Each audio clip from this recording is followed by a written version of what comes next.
Roberto was very particular about warm-ups, like exceedingly particular, yeah. And he's like the antithesis of a normal coach, because when I was first coming through, they'd always send people to go and warm up. But if there's 7 of you on the bench, the senior ones would warm up whenever they wanted to. The youngsters would be out there the whole time. And I could have been out warming up for 20 minutes. I'm good to go. Like, stick a fork in me. I'm ready, yeah? And then the manager might say to some of the old guys on the bench, oh, come on, you coming on now? Are you ready? And they'll say, yeah. Because they always ask you, are you ready? And they'll just put the shin pads on. They might not have done a single jog or anything. They'll say, yeah. So they come on the pitch. Roberto's the exact opposite. He tells you when you're ready to come on. So with Roberto, you'd go and do the warm-ups and all that stuff. And if you came and sat down and he was unhappy, he'd send you back out again. It's never a case of, are you ready? Go and do that again. So Carlos, I think, had been out for a warm-up, spent ages out there doing it, came back in, and I think Roberto said to him, you need to go and warm up. I'm going to bring you on. Carlos said, no, I'm ready. But to Roberto, that's like a challenge, because Roberto will tell you when you're ready. You don't tell him when you're ready. Because it's almost like this, you're like insubordinate or whatever. Yeah. Like, how dare undermining him. Yeah, how dare you tell me that you're ready? But Carlos was ready because he'd just done a 20-minute warm-up.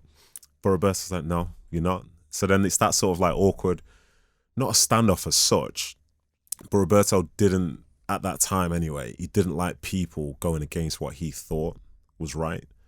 So all of a sudden the game happens.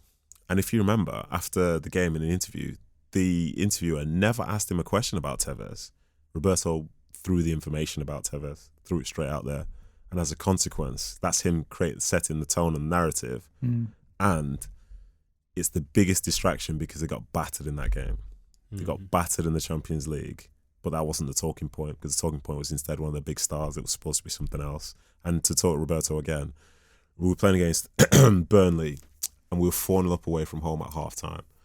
I remember coming into the dressing room at half-time and like, listen, being 4-0 up away from home in the Premiership's like, it's rare, like this incredible feeling.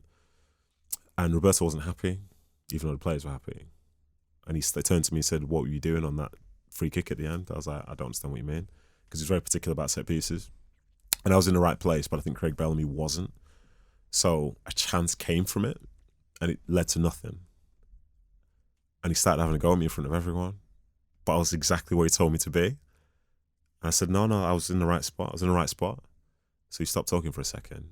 Then the rest of half-time happened. Then he pulled me to the side and said, don't ever speak back to me again. Never played a game from that point. But I'm always left in this position where like I kind of need to speak to Mancini at some point before I die to figure out what caused that drastic change at the football club, and if there's anything that I could have done, because then I can pass the regret over to myself instead of having everything up in the air, wondering like, well, why did things go wrong? I'm cool now. I'll be honest. You've never bumped into him or anything? No, I wish I did. Like, I'm cool now, but when I was going through that stuff at City, I hated him. Sure. Like with a passion.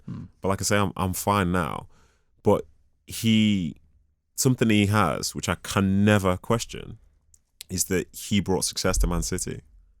So that's it. That's the bottom line. That's the bottom line. So as a consequence, you can say whatever you want about a negative, but he's brought the biggest positive that helps set the tone for what today looks like. You know what I mean?